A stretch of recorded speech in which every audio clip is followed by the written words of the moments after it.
It's the morning of July 22nd, 2017. The world wakes up to headlines about a brand new ship. USS Gerald R. Ford, the largest warship ever built, joins the Navy. Cameras flash as the massive ship glides out to sea. Sailors line the rails, waving to cheering crowds. Reporters scramble to get the best angle, their voices mixing with the roar of jets overhead.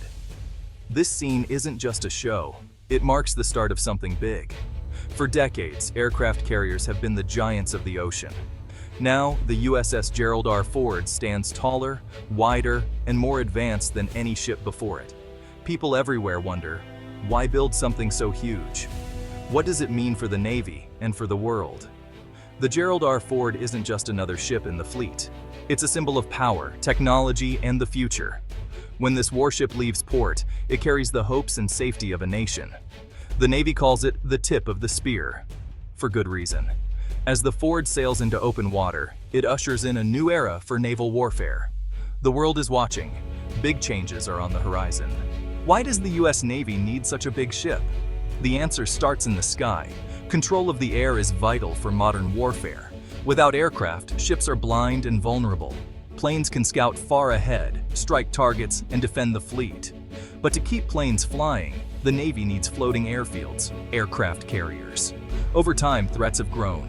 Missiles are faster, enemy planes fly farther, the oceans are more dangerous. The Navy must be ready for anything, anywhere. Older carriers struggle to keep up with these demands. They can't launch or recover as many planes as quickly as needed. Delays can mean disaster in battle. A new type of carrier became necessary, one that could handle more planes, faster and safer. The Navy wanted a ship that could stay at sea longer and use new technologies. They needed a warship for the future, not just the present. The Ford-class carrier was the answer. It was designed to meet these challenges head-on.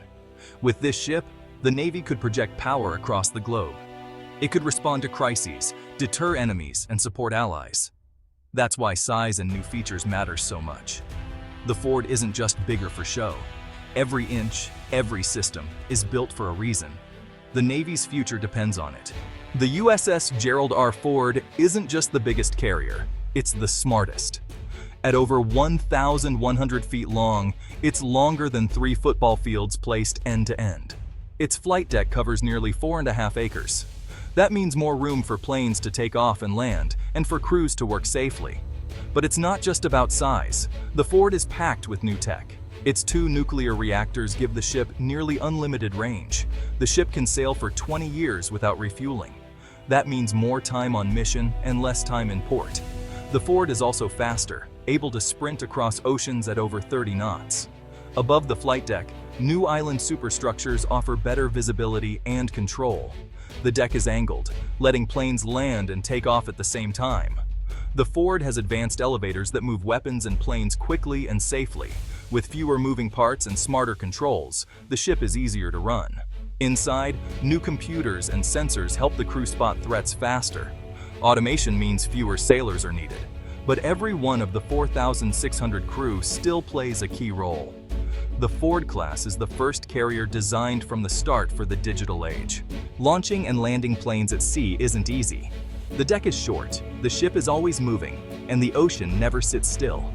For decades, carriers used steam catapults to launch jets. It worked, but it was rough on both planes and pilots. Landing was even harder. Planes raced toward a moving deck and had to catch a tiny wire to stop. The Ford class changes all that. It uses the electromagnetic aircraft launch system, or EMALS. Instead of steam, powerful magnets launch planes smoothly and safely. This system puts less stress on aircraft, so they last longer. It also means the Ford can launch more types of planes, even the new drones of the future. The angled flight deck is another key upgrade. It lets planes land while others are taking off. This keeps the action non-stop and reduces delays. Advanced elevators move weapons and planes quickly between decks.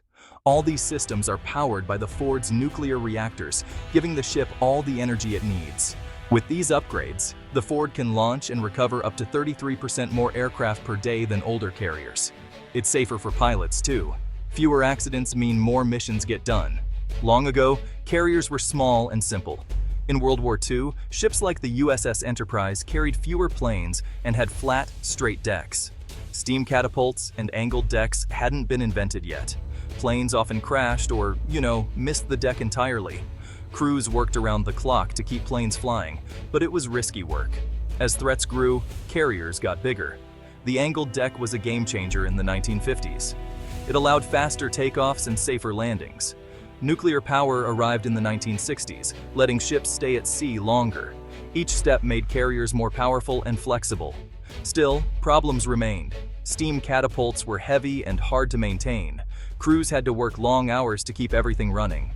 Space was tight, and moving planes below deck took time. Old carriers couldn't handle the newest, heaviest planes. The Ford class is the latest leap forward. It builds on everything learned in the past and fixes old problems with new tech. Each change makes the ship safer, faster, and more effective. The heart of any carrier is its ability to launch and recover aircraft. On the Ford, this happens faster than ever before.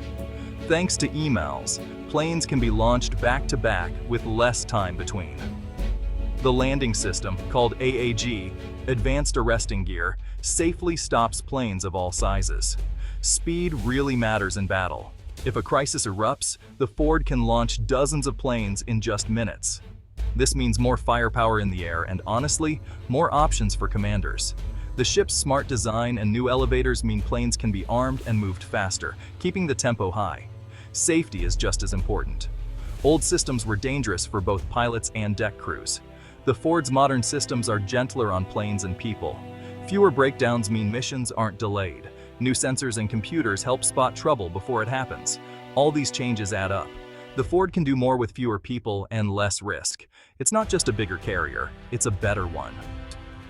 Living on the USS Gerald R. Ford is kind of like living in a small city. There are nearly 4,600 sailors on board, each with a job to do. Some fly jets, others cook meals, fix engines, or keep computers running. Everyone works together to keep the ship ready for action. The Ford has everything needed for life at sea. There are dining halls, gyms, hospitals, and even a chapel. Crew members sleep in bunks stacked in neat rows.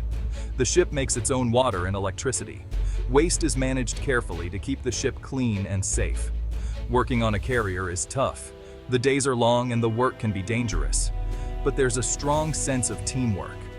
When a mission is underway, everyone knows their role matters. The Ford's new technology helps make life a little easier, with better living spaces and smarter systems. Despite the challenges, most sailors are proud to serve on the world's largest warship. They know they're part of something historic. Building the USS Gerald R. Ford was a massive job. Construction started back in 2009 in Newport News, Virginia. Huge cranes lifted giant sections, some as heavy as a jet, into place. This modular construction saved time and made the ship stronger. Engineers faced some pretty big challenges. New systems like EMALS had never been used on this scale before. They had to test everything again and again to make sure it worked. Sometimes parts didn't fit or systems broke down. Each problem meant delays and a lot of hard work. But teamwork won the day. Thousands of workers, from welders to computer experts, came together. They solved problems as they came up. When the ship was finished, it was tested at sea. Planes launched and landed, and the ship proved it was ready for action. The Ford's construction set new standards for building future warships. Lessons learned here will help the Navy for years to come.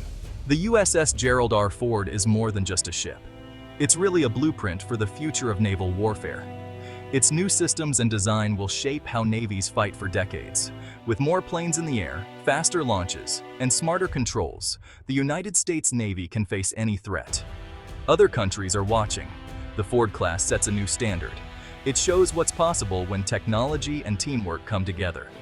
The Navy plans to build more ships like the Ford, keeping its edge on the oceans. With these carriers, the United States can protect its interests anywhere in the world. They can respond to disasters, fight wars, or keep the peace. The Ford isn't just a war machine, it's a tool for security and hope. As the sun sets on the horizon, the USS Gerald R. Ford leads the way. The future of naval warfare has arrived, and it's bigger, faster, and brighter than ever.